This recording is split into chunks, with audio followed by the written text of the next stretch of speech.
এখানে আরো একটা মধুর সমস্যা তৈরি হয়েছে, বিষয়ে আমরা আলোচনায় যাব, সেটা হচ্ছে ভারতের বিপক্ষে ম্যাচ। তো আমরা যখন ম্যাচে হারি তখন কোচকে অনেক গালিগালাজ করি, সমালোচনা করি, পদত্যাগ দাবি করি। তো এখন আবার ম্যাচ জিতলে তখন আবার বলা হয় যে ম্যাচে যদি জেতে তখন তো আবার কোচের প্রশংসা করতে হবে। তো আপনি আসলে কোন দিকে যাবেন? ভারতের সাথে জিতলে কি কাবরেরাকে বরখাস্ত করবেন, নাকি হচ্ছে বলবেন যে না কাবরেরা রয়ে গেছে, এখন তো আসলে বাংলাদেশ জিতেছে তাহলে কাবরেরা থাকুক? এই একটা সমস্যা তৈরি হচ্ছে। বাংলাদেশের দুইটা ম্যাচ বাকি আছে এফসি কোয়ালিফায়ার, বাংলাদেশের ম্যাচ বাকি আছে, বাংলাদেশ সিঙ্গাপুরে ম্যাচ একটা খেলতে যাবে, আর 18 নভেম্বর যে ম্যাচ আমাদের যেই ম্যাচটা ভারতের বিপক্ষে যে ম্যাচটা হচ্ছে, এই দুইটা ম্যাচ বাকি আছে। আর অফিসিয়ালি বাংলাদেশ দল এফসি এশিয়ান কাপের বাছাই পর্ব থেকে ছিটকে গেছে।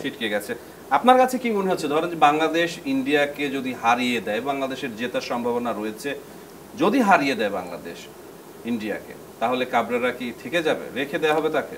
সেই হিসাবটা পরে, কিন্তু আমি এই মুহূর্তে একটা গ্যারান্টি দিচ্ছি, বাংলাদেশ ভারত ম্যাচ শেষ হবে এবং বাংলাদেশ আশা করব ম্যাচ জিতবে।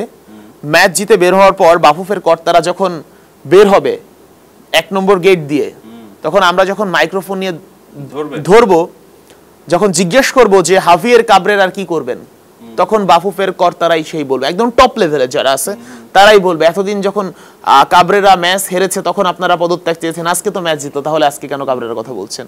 তাহলে আমরা রেখে দিই, এই ধরনের কথা উঠবে, আমি গ্যারান্টি দিয়ে রাখলাম।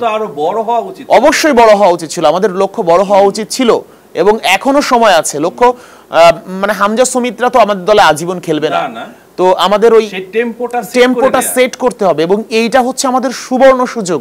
তাদেরকে কাজে লাগিয়ে আমাদের দলটাকে আগামী 50 বছরের জন্য কিভাবে স্ট্রাকচার তৈরি করে ফেলা যায়, একের পর এক ফুটবলার সেটা করতে হবে।